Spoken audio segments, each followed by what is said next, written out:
Hello दोस्तों, आपने कभी सोचा है कि हमारी पृथ्वी कैसे बनी?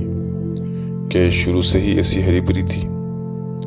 तो चलिए ये जानने के लिए हम चलते हैं आज से 5 बिलियन ईयर पहले, जहां अंतरिक्ष में बहुत सारी गैसों से युक्त तारे में एक भयंकर विस्फोट हुआ और जिससे हमारे सूर्य का निर्माण हुआ। अंतरिक्ष में मौजूद धूल के कण व चट्टानें इस सूर्य के चारों ओर चक्कर लगाने लगते हैं और ग्रेविटी के प्रभाव से ये आपस में चिपकने लगते हैं और निर्माण होता है हमारे सौर परिवार का, वह हमारी पृथ्वी का।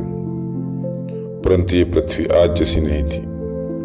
ये गर्म आग का गोला थी जिसका टेम्परेचर लगभग 8000 डिग्री सेल्सियस था। आज से 4.5 अरब वर्ष पूर्व इसी पृथ्वी में एक विशालकाय एस्टेरॉइड जिसका नाम थिया होता है की टक्कर होती है, जिससे पृथ्वी का मलबा अंतरिक्ष में फैल जाता है। वह ये पृथ्वी के चक्कर लगाने लगता है। इसमें ग्रेविटी के प्रभाव से निर्माण होता है हमारे चंदा मामा का।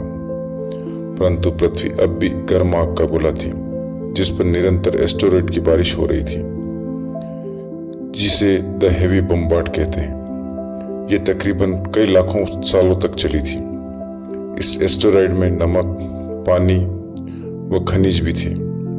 कई वर्षों तक इनकी बारिश से पृथ्वी जल से ढक जाती है व निर्माण होता है समुद्रों का।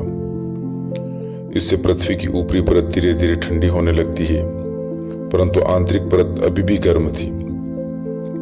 ऊपरी परत के ठंडी होने से अब ज्वालामुखी उद्गार की घटनाएं शुरू हो जाती है, जो कई वर्षों तक चलती है। इससे पृथ्वी की परस्थलीय भाग का निर्माण होता है, परंतु अभी भी पृथ्वी पर जीवन नहीं था।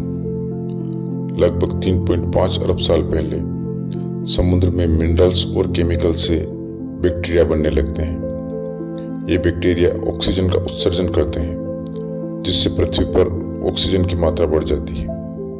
परंतु ज्वालामुखी घटनाओं से वायुमंडल में कार्बन डाइऑक्साइड फैली हुई होती है और जिससे पृथ्वी पर अम्लीय वर्षा होने लगती है और अम्लीय वर्षा के कारण पूरी पृथ्वी बर्फ से ढक जाती है, जिसे हम हिमयुग कहते हैं। ज्वालामुखी विस्फोट से बर्फ पिघलती है और फिर समुद्र का रूप लेती है। ऐसा कई लाखों सालों तक होता है। धीरे धीरे ज्वालामुखी घटनाएं बंद होती है और हमारी पृथ्वी का तापमान स्थिर होता है।